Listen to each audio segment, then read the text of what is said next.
কোন কারণে মানুষের আমলগুলো আল্লাহ পাক ধ্বংস করে দেয়? পবিত্র কোরআনে সূরাতুল হুজরাত 2 নম্বর আয়াত দেখো।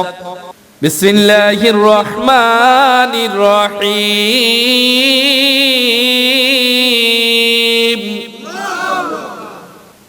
ইয়া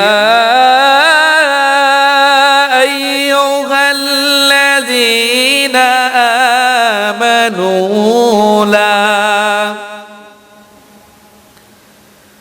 لا ترفعوا أصواتكم فوق صوت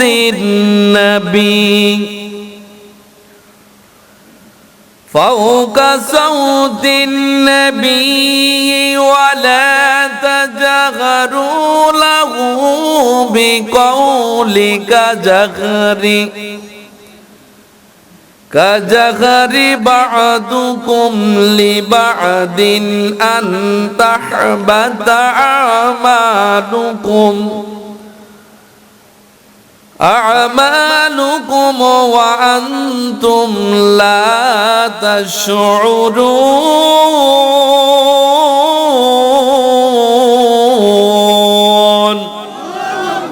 কোন কারণে মানুষের নেকাল মল গুলো আবার আল্লাহ পাক ধ্বংস করিয়া দেয় রে।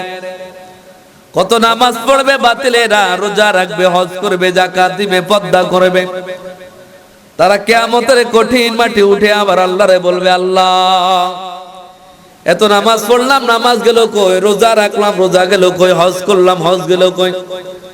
যাকাত দিলাম, যাকাত গুলো গেল কই? পর্দা করলাম, পর্দার আমল কই? আমরা তো খুঁজে পাই না। ও পানের ভাইরা, এই আয়াতটা কখন নাজিল হলো গো? আমার নবী রাহমাতুল লিল আলামিন যখন সাহাবীদেরকে নিয়ে এইভাবে বসে বসে আলোচনা করলেন, হঠাৎ করে সাহাবীরা এমন জোরে জোরে কথা বলা শুরু করলো, আমার নবীর কথার আওয়াজের উপরে তাদের কথার আওয়াজ উঠে গেছে। এখন আর আমার নবীর কথা শোনা যায় না। এইভাবে যখন আমার নবীর সামনে সাহাবীরা উচ্চ কণ্ঠে কথা বলা শুরু করলো, আমার আল্লাহ পৃথিবীর সবকিছু সইতে পারলাম, নবীর সঙ্গে আমার আল্লাহ পাক বেয়াদবি সইতে পারে না। সঙ্গে সঙ্গে আমার আল্লাহ পাক পবিত্র কোরআনের সূরাতুল হুজরাত 2 নম্বর আয়াত নাযিল করে দিলেন, ইয়া আইয়ুহাল্লাযীনা আমানু লা তারফাউ আসওয়াতাকুম।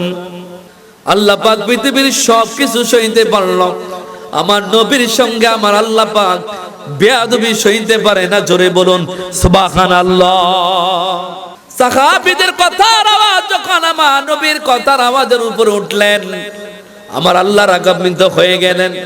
সূরাতুল হুজরাত 2 নম্বর আয়াত আমার আল্লাহ নাযিল করলেন, হাবিব গো, ইমানদার সাহাবীদেরকে বলে দিন, লা তারফাউ আসওয়াতাকুম ফাওকা সাউতিন নবী। আপনি রাসূলের কথার আওয়াজের উপরে যদি তাদের কথার আওয়াজ আর একটা বার উঠে, আমি আল্লাহ পাক তাদের জীবনের তামাম আমল বরবাদ করে দিব, তারা টের পাবে না। জোরে বলুন নাউজুবিল্লাহ।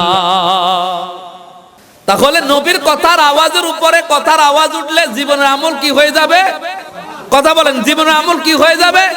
ধ্বংস হয়ে যাবে। পারো খায়রা, আল্লাহর ওলি শাহজালাল ইয়ামিনী রাহমাতুল্লাহ আলাইহি এত বড় মহান ওলি হলেন। রাজা গৌরগোবিন্দ 360 জন যখন আল্লাহর ওলি শাহজালাল ইয়ামিনী রাহমাতুল্লাহ আলাইহি ওলিদেরকে নিয়ে আনলেন, রাজা গৌরগোবিন্দ যখন সুরমা নদী থেকে সকল নৌকাগুলো, লঞ্চগুলো উঠিয়ে নিল, আল্লাহর ওলি শাহজালাল ইয়ামিনী রাহমাতুল্লাহ আলাইহি বলতেছে, কালিমার আওয়াজ ওই নদীর ওই পারে পৌঁছে দিতে হবে। রাজা গৌরগোবিন্দ যখন সবকিছু উঠিয়ে নিলেন, আল্লাহর ওলি শাহজালাল ইয়ামিনী রাহমাতুল্লাহ আলাইহি জায়নামাজটা, মুসল্লাটা যখন বিছিয়ে দিলেন, একজন নয়, দুইজন নয়, 360 জন ওলি এই মুসল্লায় উঠাইয়া ওই নদী পার হয়ে গেলেন। জোরে বলুন আল্লাহ পাক রব্বুল আলামিন আমার আপনার নবীর কত মর্যাদা দান করলেন। চিরুটি জীবন শুধু আল্লাহর কাছে চাইলেন, আল্লাহ আমার এটা দাও, আল্লাহ আমার সেটা দাও, আল্লাহ আমার এটা দাও, সেটা দাও। আর আপনাদেরকে শায়েখরা বুঝাইছে, ফতুয়া দিচ্ছে, আল্লাহ ব্যতীত কাউকে ছাড়া যাবে না, আল্লাহ ছাড়া কাউকে কারো কাছে চাওয়া শিরিক। 64 নম্বর আয়াতে আমার আল্লাহ পাক রব্বুল আলামিন বলেন, বিসমিল্লাহির রহমানির রহিম,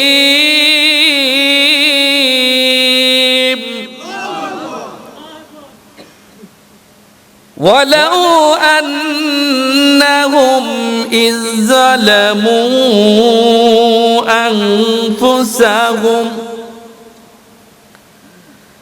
আনফুসাহুম জাউকা ফাস্তাগফিরুল্লাহ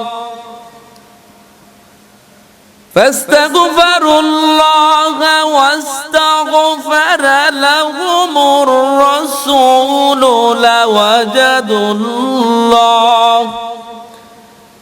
লাওয়াজাদুল্লাহ তাওয়াবার রহিমা। আমার আল্লাহ পাক রব্বুল আলামিন বলেন, ওয়ালাউ আন্নাকুম ইযলামু আনফুসাকুম জাউকা, নিশ্চয় যারা গুনার মামলায় জড়িয়ে পড়েছ, নিশ্চয় যারা গুনাহ করেছ, জাউকা চলে যাও, ফাস্তাগফিরুল্লাহ ওয়াস্তাগফার লাকুমুর রাসূল, আমার বন্ধুর কাছে বলো। আমার বন্ধু যদি তোমাদের হয়ে আমি আল্লাহর কাছে বলে, আমি আল্লাহ পাক আনতা আবাতা আমালু আলমার আল্লাহ পাক বলেন, আল্লাহ ওয়াজাদুল্লাহু তাওয়াবার রহিমা, আমি আল্লাহ পাক তোমাদের জীবনের তাম গুনাহগুলো মাফ করে দিব। জোরে বলুন। এই আয়াতটা মানসুখ হয়ে যায় নাই, আপনারা ভাইরা বাতিল হয়ে যায় না। আমার আল্লাহ পাক বলেন, নিশ্চয় যারা গুনার মামলা জড়িয়ে পড়েছ, নিশ্চয় যারা গুনাহ করেছ, জাউকা চলে যাও, ফাস্তাগফিরুল্লাহ ওয়াস্তাগফার লাকুমুর রাসূল, আমার বন্ধুর কাছে বলো।